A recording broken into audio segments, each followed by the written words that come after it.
Patrice Roy, j'ai 65 ans, je travaille comme infirmier en médecine du travail dans des entreprises autour de Lyon. Il y a bientôt 3 ans, la faim s'est arrêtée pour moi et après avoir mangé 3-4 bouchées midi et soir pendant plusieurs mois, j'ai arrêté de manger pour ne prendre que de l'eau et des laits végétaux pour amener un peu de goût.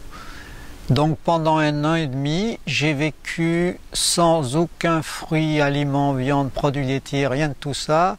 Et je suis en bien meilleure forme que je l'étais avant. Selon la médecine, je devrais être allongé en mauvais état parce que je ne prends même pas assez de calories pour assurer les processus vitaux au repos.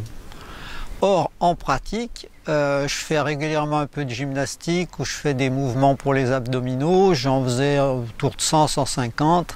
Un matin, j'en ai fait 400. J'étais même pas fatigué. J'ai arrêté parce que je trouvais ça un peu long de continuer.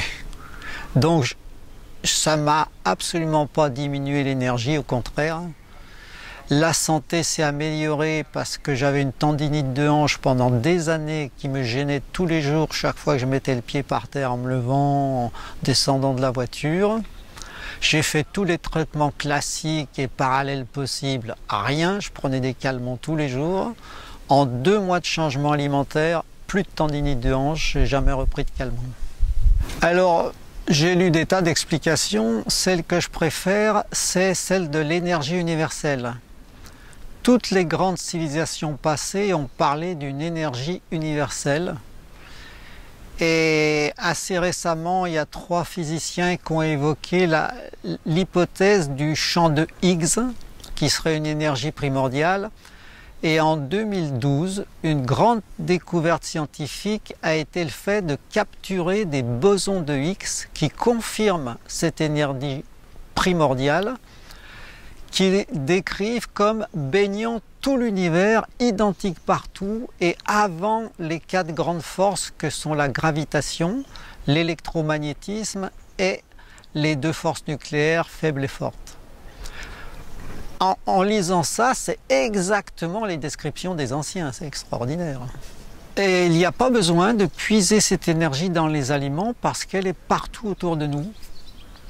Quand par chance le corps s'éveille à cette possibilité qu'il a, il peut puiser l'énergie partout, parce que l'énergie universelle est partout, dans l'air, le soleil, la terre, la pierre, n'importe où, même si on est dans une cave, l'énergie universelle est là.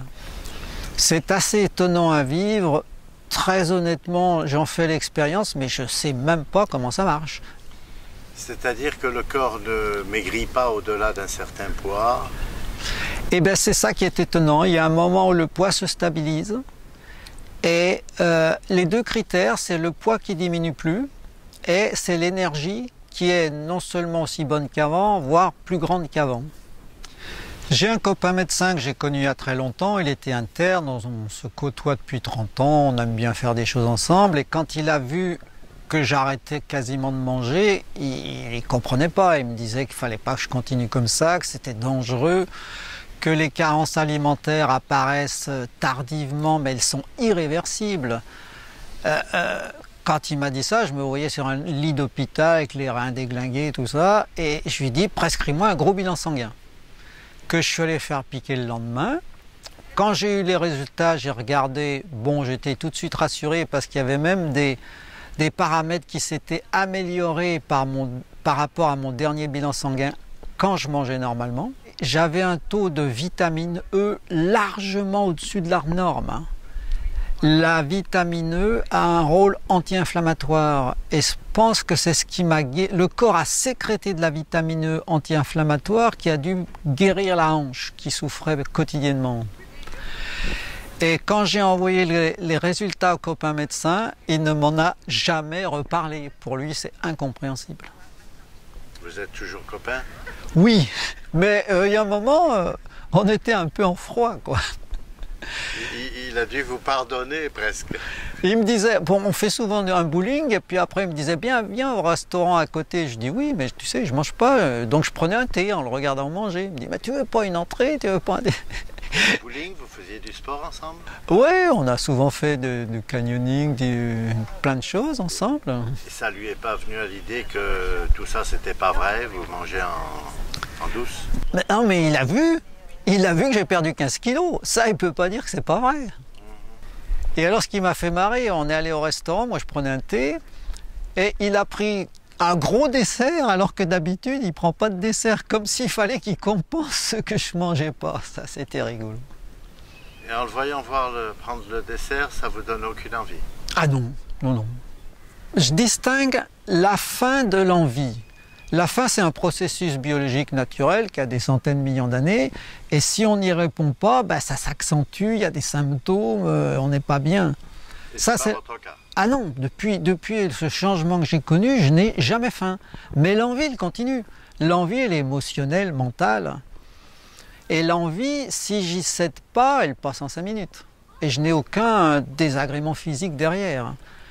Et j'ai vu que quand je croque pas, l'envie est beaucoup moins forte. Donc je peux regarder des gens, j'ai fait ça souvent, aller au restaurant avec des personnes, prendre un thé, les regarder manger sans même envie de toucher ce qu'ils ont dans leur assiette. J'allais dire, c'est même plus jouissif que si j'avais mangé le repas avec eux. Est-ce que justement, le fait de voir des fruits sur les arbres, des légumes dans le potager, un plat de bonnes choses, est-ce que ça, cette vue, nourrit en elle-même? Oui, il y a des moments, je peux me shooter avec une odeur, oui. Je vois le fruit et je le sens. C'est un petit peu comme si on le mangeait avec les yeux. Oui, et puis je bosse dans une grande boîte où il y a tout le temps de la nourriture de partout. Et un jour, j'ai vu, au début, j'étais tenté d'avancer la main pour prendre un truc que j'aimais. Je dis, allons doucement, qu'est-ce qui se passe? J'ai été attentif au corps. Et je me suis rendu compte que j'avais plus de plaisir à ne pas prendre le truc qu'à le prendre. Parce que je savoure la légèreté qui s'est installée depuis matin au soir, quoi.